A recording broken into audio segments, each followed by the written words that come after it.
सुठी ऐं बहितर ॻाल्हि आहे उहा इहा आहे मूंखे जेका शइ साम्हूं नज़र आई आहे त माण्हू काफ़ी हिन महिल बि वेठा आहिनि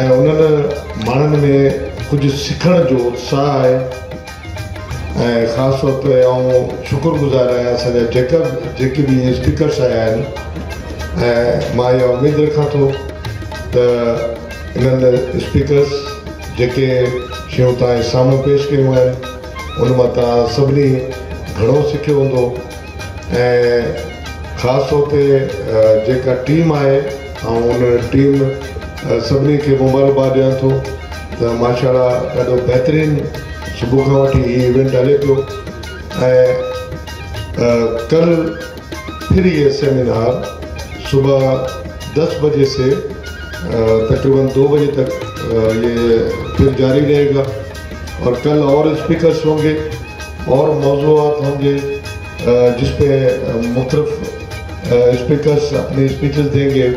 तो मैं ये उम्मीद रखता हूँ कि जो लोग इसमें इंटरेस्ट रखते हैं, जो लोग कुछ सीखना चाहते हैं, क्योंकि मैं दूसरी एक्टिविटीज़ में बिजी था तो मैं सेमिनार में नहीं आ सका और सेमिनार में जब मैं नहीं आ सका तो मैं रियली जो मैंने एक लास्ट स्पीच सुनी 2 स्पीचेस और एक थोड़ा सा शॉर्ट हिस्सा तो मुझे बड़ा फील हुआ कि इतनी नॉलेज जब यहाँ पे शेयर हो रही है तो मुझे इस सेमिनार में ज़रूर होना चाहिए था।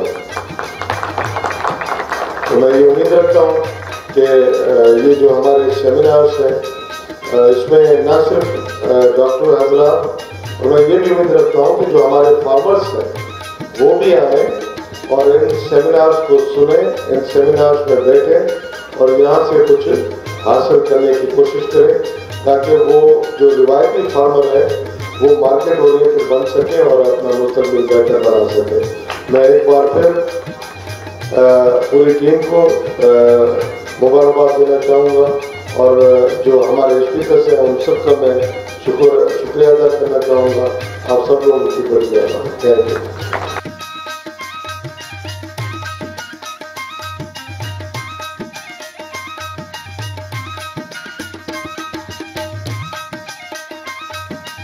सिर्फ सरकारी माण्हुनि खे खणंदा ॿिया जेके टिकोड़ा वग़ैरह अचनि था उन्हनि छा थींदो? साईं न असांखे जेको घुरायो आहे न सो मिनिस्टर साहिबु घुरायो आहे जेका महिमान अचंदा न उन्हनि खे खणी अंदरि घुमाइणु। उन खां अलावा को पेशेंट वग़ैरह अची वञे त उनखे इन करे उहा त मजबूरी न आहे ऑपरेशन उहो हुजे त उहा अलॻि शइ आहे पर हीअ छा इहो रोड इलाही प्रोग्राम वॾे एरिया ते रखियो वियो आहे ख़राब थी पाइनि हा उनखे असीं खणी जेको सो गाॾी ताईं पुॼाए सघूं था।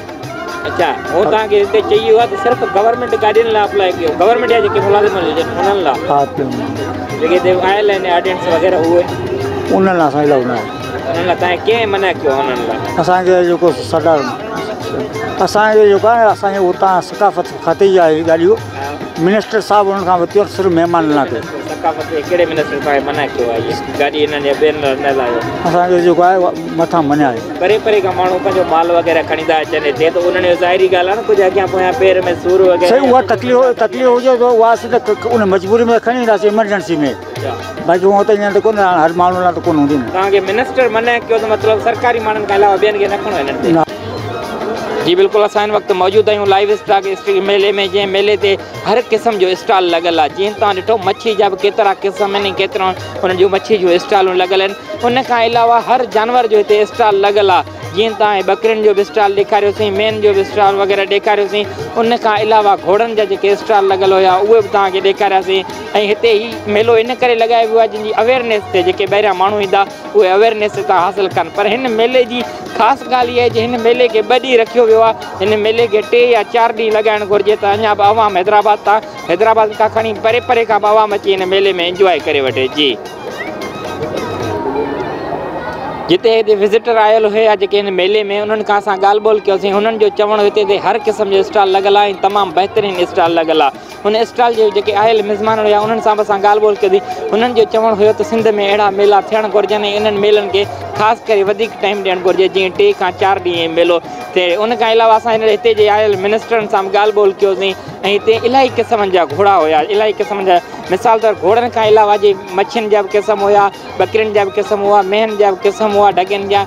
मिसाल जे तौर ते हिन मेले में मेडिकल जे हिसाब सां जेकी बि हिते फिशरीज़ जा खीर वग़ैरह ॾियण वारियूं जानवर उन खां वग़ैरह उठ वग़ैरह असां सभिनि जे स्टॉल वारनि सां ॻाल्हि ॿोल कयोसीं। हुननि जो चवणु हुयो त सिंध में अहिड़ा मेला बिल्कुलु थियणु घुरिजनि। कैमरामैन महबूब अली जमाली सां गॾु रिपोर्टर मज़हर अली जमाली, सोच टीवी हैदराबाद। जी सब्सक्राइब कयो अवांजे पंहिंजे चैनल सोच टीवी खे ऐं बेल आइकन खे दबाइण कॾहिं भी न विसारींदा। सब्सक्राइब करें आपके अपने चैनल सोच टीवी को और बेल आइकन पर क्लिक करना ना भूलें। Don't forget to subscribe our channel Soch TV and press the bell icon.